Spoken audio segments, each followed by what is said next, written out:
Hello there, welcome back to another video. Today I'm going to be answering a question that most people are asking at the moment: should you upgrade to Windows 11? So, Microsoft's latest release, Windows 11, it looks completely different. Like, if you look, here's Windows 10 and here's Windows 11. It looks completely different, and it's actually extremely heavy compared to Windows 10. But obviously the start menu and the new start UI looks a lot different, and it looks a bit more like Chrome OS. So obviously there's both advantages and disadvantages of the new operating system. There are quite a lot of downsides, which I'll get to in a moment. So I'm going to give you 5 advantages of Windows 11 comparing to Windows 10. So the first one is the new simpler start UI. So you can see here that this is the start menu. So you click on it here and this is your start menu. Where on Windows 10 it's in the bottom left corner and this is your start menu. So it's looking quite a bit different.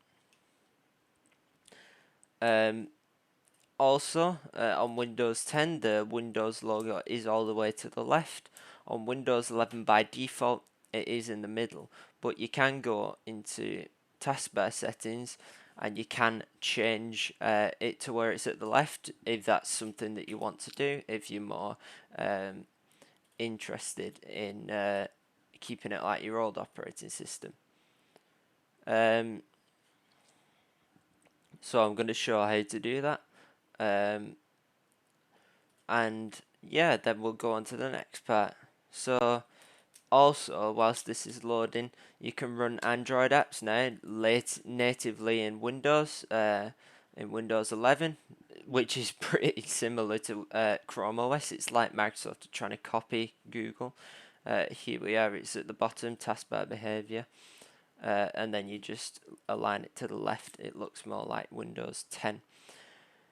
So by running native Android apps, that gives you a lot more flexibility on running apps. So you can run normal executable apps, but you can also run Android apps. Bringing on to multitasking, so there's a lot of new ways to show you Windows. So if I open up Microsoft Edge and Explorer, if I just skip through the initial setup process, basically if I hover over the maximize symbol or right click on it, you get a new interface. So if I press that, as you can see, it goes to the left, which you'd usually have to right click, but obviously they've removed the right click menu, which is a bit annoying. You right click on this one and move it to there. That's your new multitasking. So bringing on with the UI update is the right click system. It's been changed drastically, and so has the taskbar options. So when you right click on Windows 11, you get a new interface menu, but you can click show more options and it looks like Windows 10. I don't know why they've done that. It seems a bit confusing to me. And also the right click, if I go back on Windows 10, if I right click on the taskbar, it gives me options to turn some settings off here and ultimately open Task Manager on Windows 11. All you get when you right click is taskbar settings. Yeah, then to open Task Manager, either have to search for it in the new search UI, or you have to press Control Shift Escape, which is the shortcut key for Task Manager. So if I show you the CPU usage, yes, it is bad because it's running on a virtual machine. Very soon, when I get the new virtualization server, thanks to some of you that have donated, it's going to be much better. So we're averaging around 50% CPU on Windows 10. This is virtualized, 5%. So that's the difference.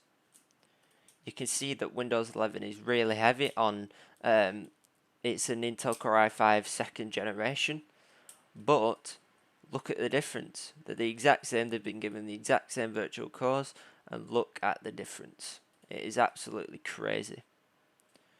Bringing on to the second advantage, the third advantage, there's loads of new themes that I can't show you because I've not activated Windows, but it makes your Windows experience feel like you're in your house. And also, Windows 11, by the way, is a free upgrade from Windows 10. So it's if you want to, there you go. The CPU usage is about 40% now instead of 2 on the Windows 10. If you want to upgrade, it's free. You don't have to pay any charges or anything if you already have Windows 10 activated. But that brings us on to the disadvantages. So, for power users or people that use the computer advancedly and don't just use it for web browsing, school and work and storing files, it's too simple, the UI. You'll see on Windows 10 is a comparison that it's looking a lot more cluttered, if you ask, which makes the experience seem better. But you know, it depends what you think as advanced users. Also, another disadvantage is on the new graphical user interface, you cannot move your bar to the top. Like if you drag and hold, you can't move it to the top. On Windows 10, you just unlock the taskbar and you can move it to wherever you'd like. So there is that. I don't think many people use that nowadays, but they have removed that feature. That I know some people that I used to go to school with used to have it like that.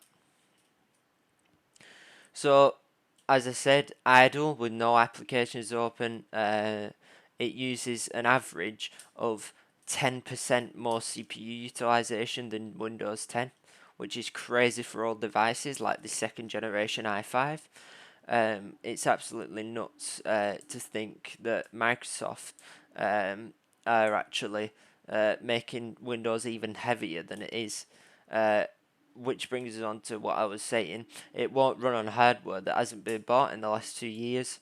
So this, because it's virtualized, it lets me install because I've virtualized the TPM chip, which Windows 11 requires, and obviously it's not presented on other devices in the BIOS, and sometimes it's not even present on the on the actual system. So my overall thoughts on Windows 11 is it's garbage. I think personally that Windows 10 is better in most ways, easy to use, especially obviously for the advanced users like me. I don't just use it for web browsing. And Windows is already heavier, and then Microsoft is somehow making it even heavier, which is just stupid in my opinion. This means that people need to go and buy a new computer to run new software, as it doesn't run on old cheap devices like Chromebooks, which is obviously a waste of time. Yeah, I'd like to see some performance improvements and efficiency made to Windows 11, because in the core I know that it's still Windows NT 10.0, which if you run WinVer, which is, let me just close that, if you run WinVer and have a look here, you'll see that it says Windows 11 Pro, okay, but it's OS build 22, so this is not it is the newest version, but it's Windows NT 10.0. So sometimes in CMD it shows that the Windows 10. So it's basically just Windows 10. It's just got a new Windows Explorer. And if I run CMD on this Windows 10 machine, you'll see that it's Windows 10.0 19044, which is a bit different, but it's still Windows 10 at the core. So that's it for this video. Should you upgrade? I think you shouldn't. Stick with Windows 10 until it goes out of support, then maybe consider upgrading. But thanks ever so much for watching this video. I've been HSVE. Goodbye.